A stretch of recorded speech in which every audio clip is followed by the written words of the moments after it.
But I think the market to go after is offering car drivers a decent alternative and cheap alternative to journeys they don't necessarily have to do by car. This is Transit Unplugged. I'm Paul Comfort. Good to be with you on another edition of the world's leading transit executive podcast, Transit Unplugged In Depth this week with Vernon Everitt, Transport Commissioner for Greater Manchester in the United Kingdom. Vernon, thank you so much for being our guest today across the pond. It's my pleasure, Paul. Thank you for asking me. Yeah, very exciting. And we were just talking just before we came on board. Vernon is a musician, just like I am, plays guitar, and he showed me an amazing guitar on the wall right behind him that has a map of Transport for London on. That's pretty cool, Vernon. How'd you get that? It does. Well, we produced a number. It's a Stratocaster with a map of the London Underground, and we produced a load of them to celebrate the anniversary, the 150th anniversary of London Underground. So it was created in 1863. So a few years back, we had the 150th anniversary. Fender manufactured a load for us, and we sold them through the London Transport Museum shop. That's pretty cool. And they were very kind, because I'm a lefty, so they were very kind to do me a lefty one with my own local station near the input jack. Oh, that's amazing. What more could I ask for, Paul? Yeah, that is great. And you play in a cover band there? I play in a covers band. Yeah, it's a great release from the work environment. I just love it. I love music. I love football. I'm a Fulham supporter here, soccer team in the Premier League.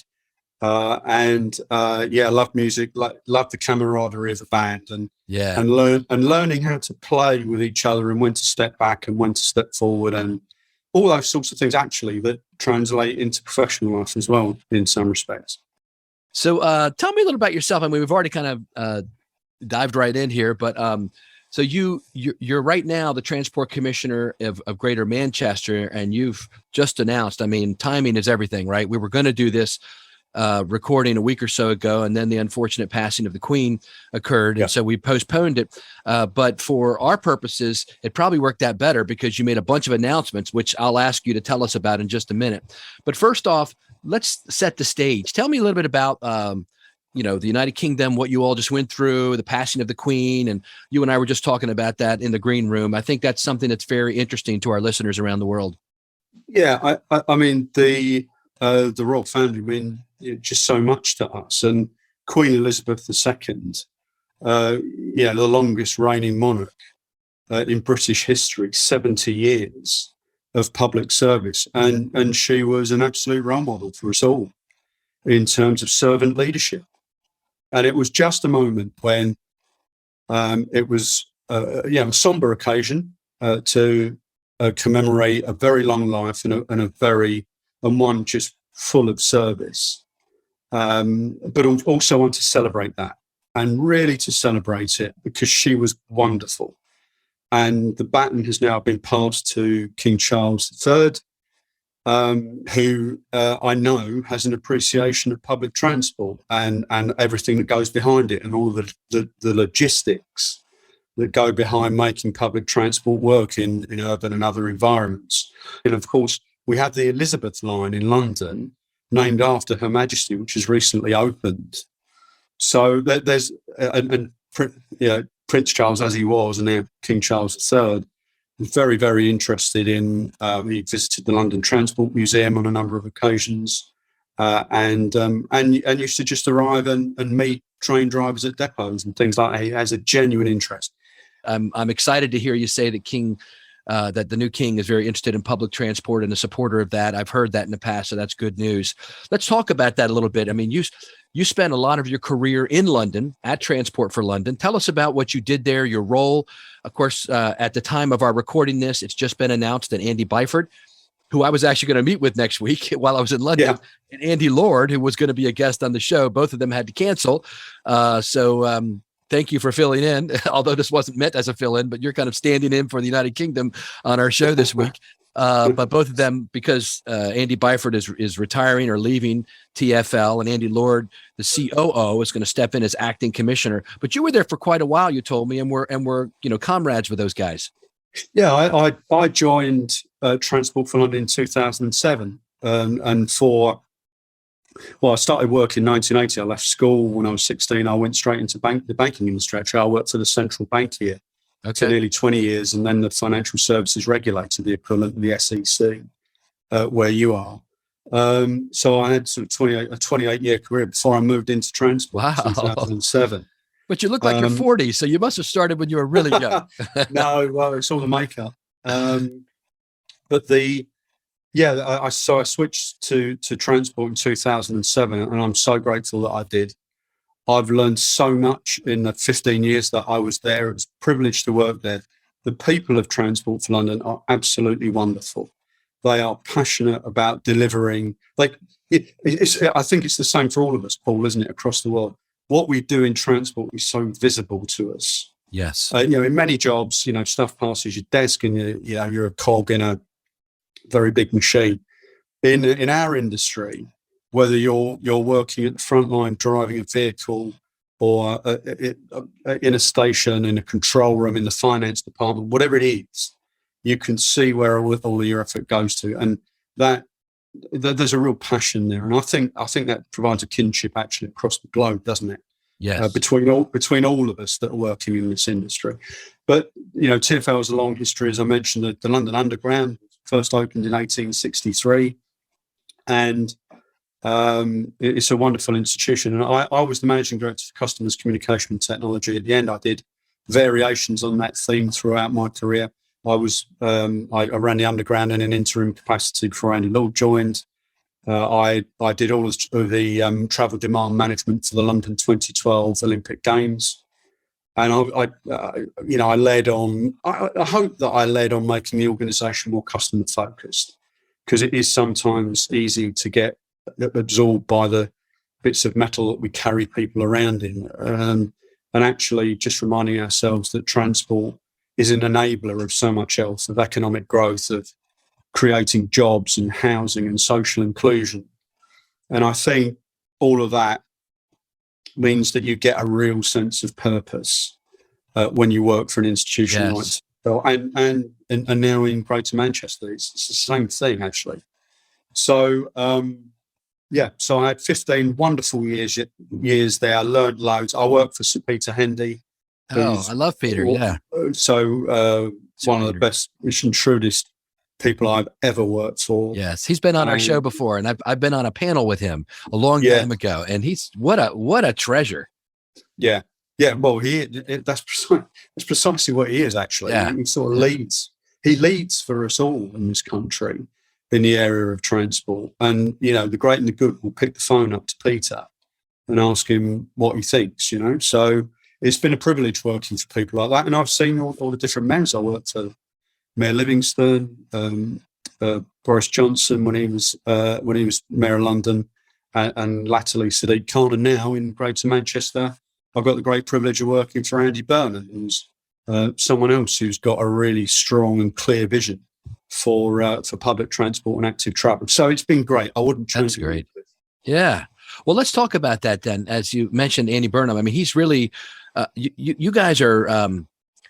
Let me put this in context for our listeners. So in the United Kingdom, there's two different models of transportation. London does it one way, basically where they contract with, where they provide their own service, and then they have some contracts called franchises with companies that are done under a tender, what the rest of us call in the U.S., a request for proposals and then a contract. But the rest of your country, tell us how it's done differently there, how it's kind of a free-for-all, and then what you're trying to do there in Greater Manchester under the leadership of your mayor. Yeah, so in London, as you said, for the buses, the many thousands of famous London Red buses, they are run under what we would call a franchise. So Transport for London says we want this many buses running on these routes to this frequency, and then it pays the bus operator a management fee for running that service. Right. Last time I was there, I visited a company called Tower Transport. Yeah. They were one of the providers. They took me to the garage, showed me how it all works. Very interesting. Under contract. Exactly. Does TfL run any of the buses themselves, Vernon, or is it all contracted? Not directly. They're all franchised. Now in the rest of the country, The bus network is just commercially operated. There are some services that are contracted by local mayors or local authorities, but they tend to be ones that don't have a commercial case. They tend to be to rural communities and elsewhere where the commercial model just wouldn't work. So the local authority has to intervene to fund those services. But by and large, everything is actually done commercially. Now, what's happening in Greater Manchester is that there was something called the Bus Services Reform Act in 2017, which gives mayors like Andy Burnham the power to actually run the buses in the same way as is run in London. And so for the first time, and we're doing this in 3 stages in Greater Manchester, but with the first franchise services only a little over a year away from actually running on the streets of Greater Manchester, he's able to, or we will be able to specify in the round the overall bus service network for Greater Manchester, and it's it's the biggest mode of transport in Greater Manchester after the car. I'll come back to that in a minute, but there are just over 3 million people that live in Greater Manchester. It's got the same geographic footprint as Greater London, actually. Wow. But it's just got, whereas London has 9 million inhabitants, Greater Manchester's just over 3. So there's a 60-40 mode share, 60% car vehicles to 40% public transport and active travel. And we're trying to put that more in balance to 50-50. And move people away from unnecessary car journeys. We're not anti-car, right? But we're just seeking to improve public transport to give people a viable alternative, because frankly, it hasn't been there. So that the franchising is a big deal. So by the beginning of 2025, all of the buses that operate in Greater Manchester will be operated under this franchise system. And as I mentioned, we're just a little over a year away. For the first ones, we've just received the bids for those franchises. There's very strong commercial interest in running them, and as you say, Paul, we were able to announce a whole bunch of things. Yeah, just yesterday that in relation. So we published out the new livery that our vehicles will have, the buses will have. In Greater Manchester, there is already a very, very extensive tram network. Okay. Called Metrolink. It's the biggest tram network in the United Kingdom. And that is already operated by Transport for Greater Manchester. So what this enables us to do is actually integrate the tram network with the bus network and look at it in the round and plan it accordingly. And then we also want to go on to the suburban rail network in Greater Manchester and integrate that from a payments and fares perspective, just to do what's happened in London. As everyone knows, and has happened in New York and in other huge cities where you just sort of integrate all the modes, have a single means of payment, daily and weekly capping. People don't even have to think about it. They just tap and go. So that's the journey we're on. And in Greater Manchester, it's known as the B network, as in bee the insect, which is the symbol of Manchester, the busy bee, which emanated from the Industrial Revolution when Greater Manchester was in the vanguard, as it still is, of industrial manufacturing output. So we'll brand it all in that way, bring it all together, connect all the plumbing up in terms of fares and ticketing and information. And then this region will have an integrated public transport network with low fares. We've made a big intervention to lower fares on the bus network to encourage more patronage. And we've ordered 50 zero emission buses for the first tranche. We put an order in last week for those. It's just a shame I can't show you listeners. I mean, they look stunning. They will look stunning. Yeah, I'd encourage our listeners to go to Vernon Everitt's LinkedIn page, and he put a post up with a picture of these brand new yellow buses that look like bumblebees, the color of a bumblebee, I guess I would say, yellow. It's phenomenal, man. It'll really stand out, just like the red buses in London, I think they'll be an iconic symbol of that region. Yeah. And it's not just for show, it will be a mark of quality. So when people see one of those buses, they know it will have 2 spaces for disabled, for wheelchair users. It will have hearing induction loops. It will have ramps that come down and enable wheelchair users to get on and off easily. It will have USB charging point. It will be a good audio and CCTV and all of that. It will be a fabulous experience, and it really will be a mark of quality. And made right there in Great Britain, right? Made in Great Britain. Alexander Dennis are the manufacturer. The buses are built in Scarborough, which is in Yorkshire in the United Kingdom, and it's just going to be wonderful. We just can't wait, actually, to be able to show them rolling off the production line. And Paul, the point about all of this integration is to go after that market of car users who maybe have been put off public transport and active travel, actually, because a lot of this is about walking, cycling and wheeling as well. And I've got a colleague, Dame Sarah Story, who's the Active Travel Commissioner in Greater Manchester. And Dame Sarah's working, she's the most successful Paralympian in the United Kingdom, top class athlete. And Sarah is leading for the mayor on the active travel side of things as well. So Sarah and I work very closely together. So the B network is about public transport as much and about active travel as well. So it's all coming together. It's all terribly exciting, and it's led by Mayor Andy Burnham and the leaders of the 10 districts of Greater Manchester, and it's a privilege to be involved in it. Yeah, and from my take, having been in politics as a commissioner here in America and also a CEO of a transit system, they're very lucky, Vernon, to have someone like you help them lead the effort, who had such a great career at TfL, understands how it works, now helping to lead them to this brand new model of franchising. What's been the holdup? I mean, is it because of the cost? Is this going to cost a lot more? Why haven't more places done gone to the franchising model? Well, for buses, all of the bus services were deregulated in 1986, except London.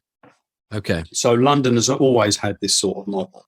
Yes. But all around the country, this was at the time, you may recall, Paul, during the 1980s, deregulation. Yeah, that was Margaret Thatcher, right?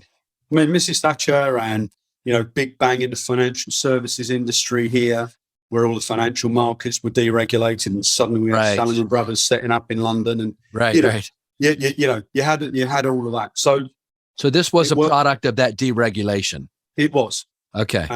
And in London, what happened when Ken Livingstone became mayor? The London mayoralty only started in the year 2000, but very quickly, and under Peter Hendy and Leon Daniels, the bus network was very rapidly built up, because the bus network had been in decline in London as well as it had actually across the transport network. There'd been little investment in London's transport network post the Second World War. You had the Victoria line in the late 60s, but otherwise there hadn't really been much investment. Then suddenly investment was made in the bus network. It was made frequent, reliable and cheap. And hey presto, everyone started to use it. And that's the magic ingredient that we're seeking to sort of capture in Manchester. And it's not about pre and post COVID. We do know the world of work has changed. Fewer people are going into work 5 days a week and all of that. We get all of that. But Greater Manchester's growing. It's the fastest growing region of the United Kingdom over the last 10 years. The population grew at nearly 7%. Wow. Nearly 1 percentage point faster than the rest of the country. There's thousands of jobs being created. There's thousands of homes. There's cranes everywhere. And, yes, transport's been buffeted by the ravages of COVID.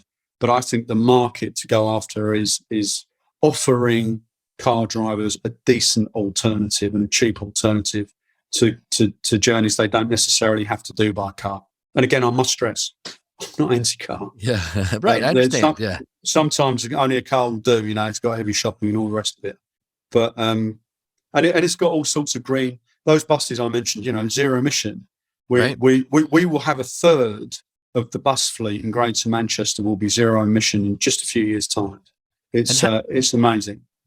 How will it be paid for? Because I'm sure right now, since you don't have to pay for it, it's kind of revenue risk on the part of these companies, First Group or whoever's doing it. And now suddenly you're going to pay them to do it. Where's the money coming from? So it's a combination of things. It's local money raised through the mayor's revenue raising powers, his precept, and the regular charge that the 10 districts pay for transport services, and also a significant proportion of central government money. And there are two pots for that. There's a capital pot.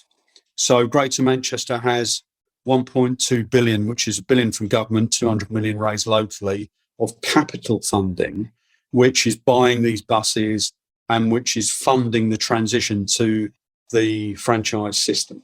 It also, amongst that billion, there's also the maintenance money for Metrolink, the tram network, and active travel facilities and bus priority lanes and all of that. So that's the capital pot.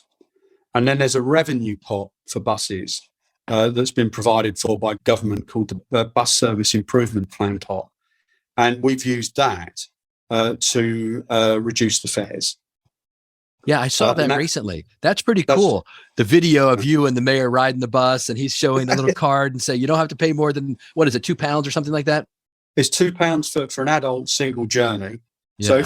So that video that you saw, the journey I made the week before would have cost £4 single. Wow. It cost me £2. And there's a £5 all bus ticket where you can ride the buses, any bus. And remember, there are multiple operators at the moment. Right. You can ride any bus for £5 all day, and children's fares are a £1 £1 single, and £2 for adults, £1 for children, £2.50 all day for children. So it's a big intervention, and it's designed to say to people, look, come and use us. And we've got a massive campaign. The other thing we'll be launching next week, Paul, is the biggest publicity campaign for public transport and active travel in the region's history. And this is all part of producing those magic ingredients of a safe and reliable service, affordable, value for money services, and also progress and innovation. Your network needs to feel like it's on the up to encourage more people to use us. So yeah, it's very exciting. You also announced yesterday some investments in safety and some new programs. Yeah. Talk about that, because here in the U.S. especially, that's been a hot topic. I mean, it is everywhere, isn't it? I'm sure anyone listening to this podcast would recognise that crime and antisocial behaviour and really the fear of it can be a real barrier to people using public transport. Yeah, it may well be that you'll never experience it yourself, but if you're fearful of it, you're not going to use it. So in Manchester, we have something called the Travel Safe Partnership, which is a partnership between the Greater Manchester Police, Transport for Greater Manchester, and many other agencies.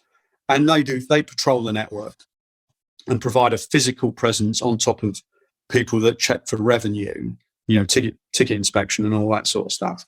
And what we're seeking to do is to take that approach and just take it a bit further. So what we've done is, working with Greater Manchester Police, there are 10 districts in Greater Manchester. The Greater Manchester Police will now regard the transport network as the 11th district.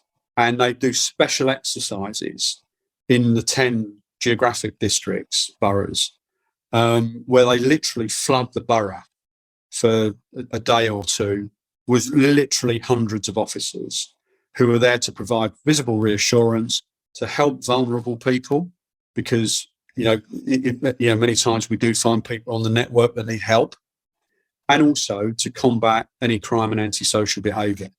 So it's a concentrated burst of policing, pulling together all of the various elements of the police force, alongside our revenue inspectors and everybody travelling on a bus, on a train, on a tram, or on a bike hire, will, over that 24-hour period, 48-hour period, see that physical presence. And we want to convey that message, that we want to run a safe and orderly network, and it is safe, and there are people that you can contact if at any time you don't feel safe. So it's a very, very significant extension of what's already there.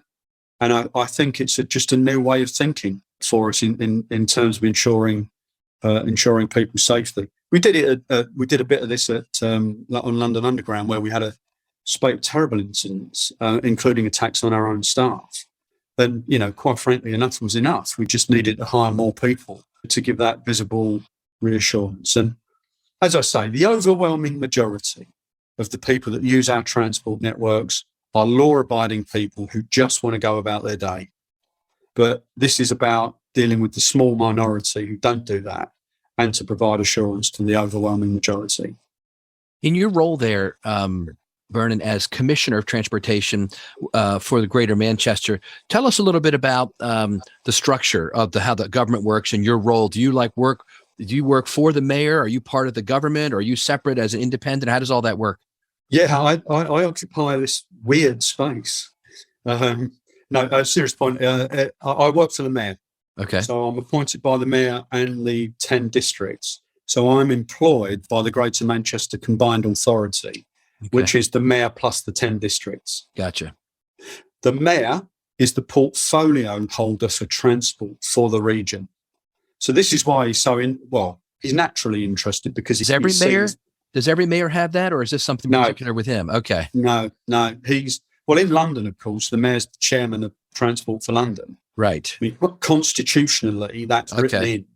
So whether he likes it or not, the mayor is chairman of Transport for London. But it doesn't necessarily follow around the rest of the country. But where we are getting more democratically elected mayors, they will take the lead in transport because of its significance. Yes. To local economies and education skills and all of the things that the mayors are there to deliver.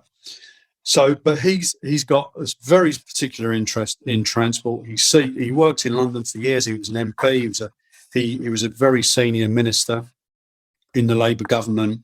Held very high office in the Treasury and other departments. So he gets all of this, and so he's instinctively and naturally interested and curious and inquisitive and can see.